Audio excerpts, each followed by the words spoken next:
All right, and welcome to another episode of Medicine Mondays. I am yours truly, Dr. Pierre, favorite board certified internist, founder of drbarrypierre.com, and more importantly, the host of Medicine Mondays, Empower Yourself for Better Health series, as well as on my other YouTube channel, Dr. Pierre's Health Checks. Make sure you just subscribe to not only this channel right here, make sure you hit the like button, but also make sure you subscribe and mash the notification bell as well, too, so you can be aware of what's going on both channels, on both fronts. So, today, the question is to mask or to not mask. That is probably the number one question that I've gotten probably within the past week. Because again, unless you're living under a rock, CDC recommendations have been updated. So I want to first start out in saying I am only talking to the people who have been vaccinated. I am only talking to the people who have been vaccinated when we start talking about this discussion today. So the CDC recommends that now, if you have been fully vaccinated, that means you've gotten both shots of the Moderna or both shots of the Pfizer or your single shot of the Johnson & Johnson, again, here in the United States, you do not have to wear a mask. And why are they doing this? First and foremost, like, why are they doing this? And why is this something like you're getting to, there's two groups right now that's happening, right, that I'm seeing across social media and a lot of the questions I'm getting. You have one faction who have gotten vaccinated and they're concerned about these CDC recommendations, and you have another group who has been vaccinated and they're ecstatic about these recommendations, right? So let's talk about both groups, and more importantly, which side should you fall on, or more importantly, we'll even end with which side I fall on. So let's talk about the ones who are excited. I think that's let's kind of clear it up. So again, CDC says, hey, you know what? If you've been vaccinated, you can go out. And the reason why they're able to do so is because the evidence that has been shown from all of the people who've been vaccinated, at least at this point, shows that we're doing a very good job protecting people from the severe illness associated with COVID-19. Now, again, you're going to read reports, and I see a couple articles pop up every now and then. So-and-so got the vaccine, and they still picked up COVID. That's great. Understanding that the vaccine was never meant for you to never get COVID, right? Just like the flu shot doesn't mean you can't get the flu. What occurs is if you get the vaccine and you happen to get COVID-19, your symptoms and severity of those symptoms will be less. That has what's been shown in remarkable fashion. We're doing an amazing job keeping people from developing severe illnesses associated with COVID-19 if you've been vaccinated. And before, the recommendations were, if you've been vaccinated, hey, you can go around other people who are vaccinated and be okay. Like, we're okay with you doing that. And, you don't have to wear a mask. But now they're saying, like, hey, you know what? We are comfortable with what's happening, especially here in this country, with the amount of people who've been vaccinated, with the symptoms that we're seeing after said vaccination, that if you happen to pick up the vaccine, guess what? You can kind of go out and prosper. And I I expected, we have two splitting groups that are they're not roaring against each other, but they're bringing up valid concerns one way or the other. So let's talk about the group who says, you know what, I am ecstatic that now, because I've been vaccinated, I can go out and do what I want to do. I can go back to my quote unquote normal life. Those people are ecstatic because, again, those people who've suffered from, again, a year and some change right now, right, since March. They've suffered through the lockdowns. They've likely suffered through some type of loss, either directly or indirectly, whether it be physical loss, like loss of family member, whether it be job loss, economic loss, or social loss, not being able to go out, not being able to travel, not being able to do that they were normally purported to do, but they couldn't because this COVID and this travel ban and everything else that happened. Now that the light, I think about it as the light at the end of the tunnel. The light is like here, it's kind of bright right now for them, because now the CDC is saying, like, hey, you're protected. Go out and go back to your regular normal life, which means go out and go and see, your family member that you didn't go see. Go out and do that traveling that you didn't get to do. Like, so a lot of beautiful things are happening for them. And I want to say why they're probably more stagnant more than anything else is, and one of the things I talked about this before on the podcast, even on the channel, is that COVID-19 has played such a significant mental factor in people across the world, especially in this country, but people across the world, it's placed such a significant mental factor on them. There's a burden that they've had to deal with and face every single day. Like, again, like imagine, right? One day you wake up and you're worried that someone talking to you is giving you a deadly disease that may not make you sick, but when you go home and you talk to your grandma, may make grandma sick, right? Like imagine like that type of burden. I remember me when COVID-19 first hit, like my mom stays like 5 minutes away from my house and I couldn't see my mom. Right, like I could not see my mom. Like I couldn't, my brothers and sisters didn't go see them. I remember sent them a message like, "Hey guys, like I work in the hospital. I'm a hospitalist physician.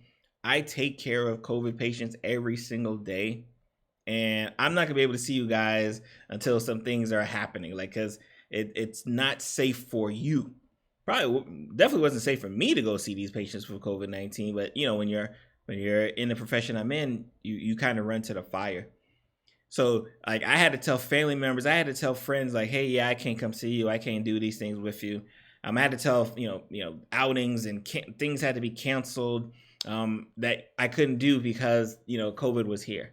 And now we kind of fast forward and we have this opportunity with the vaccines that we have and the safety protocols that were in place and the results that we're getting after said vaccines. And now, the CDC saying, hey, you know what?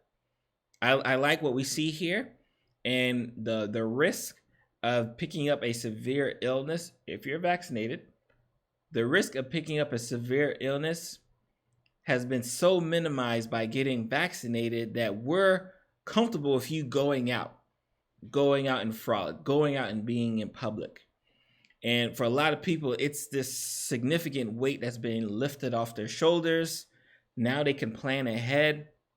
Now they're thinking about like, hey, well, you know what? I want to go for family for Thanksgiving. I want to go out of the country. I want to now they're starting to think things that they can do and understand that they're protected because they've allowed themselves to be protected by said vaccine.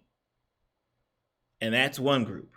So now you got the second group here, right? Which is the group that says, I've been vaccinated, but I know the numbers, right? I know that less than 40% of the country has been vaccinated, fully vaccinated. I know less than 40% of the country has been fully vaccinated. And yeah, I may be protected, but like if less than 40% of the whole country, that means some of my family members also aren't protected as well. And I don't want to expose myself with the chance of picking up COVID, understanding that even if I pick up COVID, it may not cause any symptoms in me, or the symptoms that it causes may be mild, but it may cause symptoms to my family member who's a part of the 60% of people who hasn't had a chance to get that vaccine. I don't want to put them at risk. And because I don't want to put them at risk, hey, CDC, I don't care what you got to say. I'm not listening to you.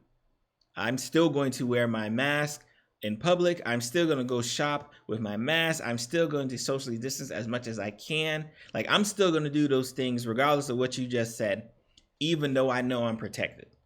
And as a physician, especially as a physician, as a public health professional myself, like I am caught in the middle per se, because I understand both points. Right, because again, like I said, I've been hearing it. Like people have been texting, shooting me text DMs, like, "Oh yes, is it time?"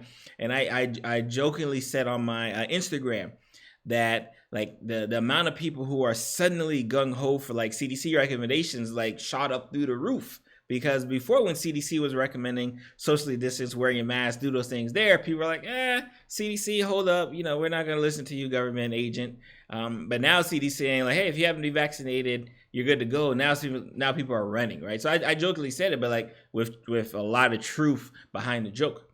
So as a professional myself, health professional myself, as a physician myself, who still takes care of patients in the hospital setting, the acutely ill patients in the hospital setting, and I can say 100% of my family does not have the vaccine or has not been vaccinated, right? And with that whole understanding, I'm still going to be very cautious. I'm not going to be out here with my mask off, walking around talking. And even though from a safety perspective, I know I can. I love the fact that I know I can. I love the fact that I know that I am protected. I've done what I needed to do to protect myself from picking up a severe illness so I can take care of others who pick up severe illnesses. And again, it doesn't have to be COVID, because remember, before COVID, lots of diseases were causing problems. Heart attacks were still here. Strokes were still here. Infections were still here. Pneumonias are still here. Like, all these things are still bad issues that occur in the hospital setting that I'm still taking care of. So it's interesting to kind of see like the dynamic, the split. And what you're going to start seeing, what we're already starting to see, is now that the CDC is saying like, hey, you know what, you're okay to be able to, not wear your mask. Like, you're going to start seeing businesses and cities and states be like, hey, CDC says we're all good. And that's why I stressed in the beginning of this video that I'm only talking to the people who are vaccinated. Because if you are not vaccinated, we are not talking to you when we say you can walk out and with no mask and you're protected. We're not talking to you, and we want to make sure we stress that you are not a part of that conversation if you are not fully vaccinated. Now, again, you may be the type that says, I was never going to get that vaccine anyway. Cool, right? It's your decision. It's your choice. Understand that the risks are still there. Understand that a person like me who is vaccinated, who may decide to walk around with no mask, and I may have picked up COVID, because again, I take care of patients in a hospital setting. But because I've got the vaccine, I'm protected. But if I give that to you, you're not protected, right? Like, that's a risk you have to deal with. That's a risk that you're going to have to take. And that's a risk that most people who weren't wearing masks or weren't vaccinated were already taking anyway. They were already kind of weighing that pros and cons. Like, hey, I don't want to wear a mask. I don't want to vaccinate. For whatever reason, I don't want to vaccinate. For whatever reason, I don't want to wear a mask. And I'll take whatever risk comes with that. So just understand that you're going to have a bevy of people that, especially if you're in my first group, who are like vaccinated and like are jumping for joy because now you can do what you want to do. Understand that you're going to have a lot of people who never got vaccinated who are also doing that same thing. And it's so funny because I saw somewhere where like the CDC kind of wants us to kind of do almost like an honor system. Like if you know you weren't vaccinated, please still wear your mask and do those things there. Guys, have you lived in this country, United States of America? No. The honor system is not happening, right? So if you're me, you just have to, again, and that's how I've kind of been operating. You just have to assume everyone has COVID. You assume everyone has COVID until proven otherwise.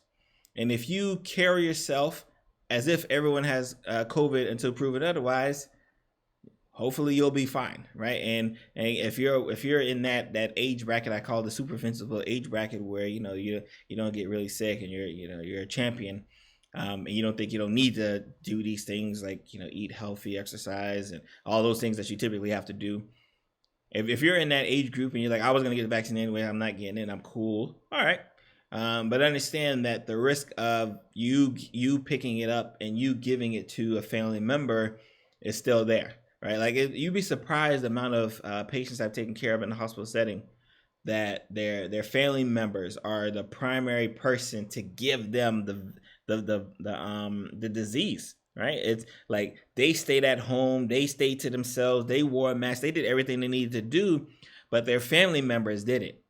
And because their family members did it, their family members put them at risk. And unfortunately, I've had patients who passed away, right, based off that aspect. And imagine that conversation.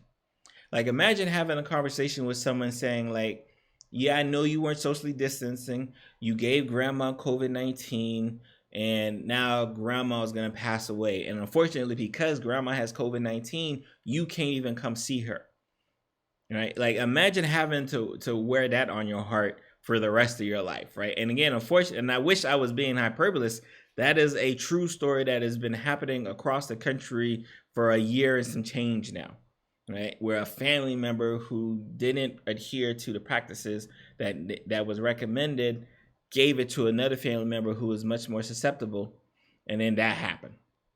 So again, I think this news is big. Trust me, it is. I think from a mental standpoint, from a physical standpoint, from an economic standpoint, from a social standpoint, this news is huge.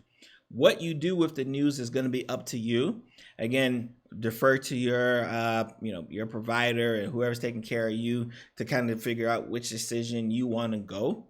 But understand that plenty of risk are there. Understand that the numbers do show it, right? Because I have some people who were like, "Well, I don't trust the CDC." All of a sudden, give me these recommendations. Someone must be in their back pocket. No, that's one thing about the CDC, especially that now that we have a new regime in office, is that you don't have to worry about that type of influence. Like the recommendations they're giving is based off the numbers. Strictly remember, we talk about numbers a lot here. When we talked about the Johnson & Johnson having those cases, I said, hey, based on the numbers, 6 out of 7 million, that's not enough to say stop giving this vaccine. Especially when, if you didn't get the vaccine, that number is usually like 2 to 5 per million, right? So it was just a lower number. So just like this, like they're watching the numbers, and trust me, they watch like a hawk. Like I got my vaccine in December. Yeah, December. No, well, the last vaccine was in January. So let's say I was done with being vaccinated in January. I still get text messages till this day saying, "Hey, just checking up on you. How are you feeling?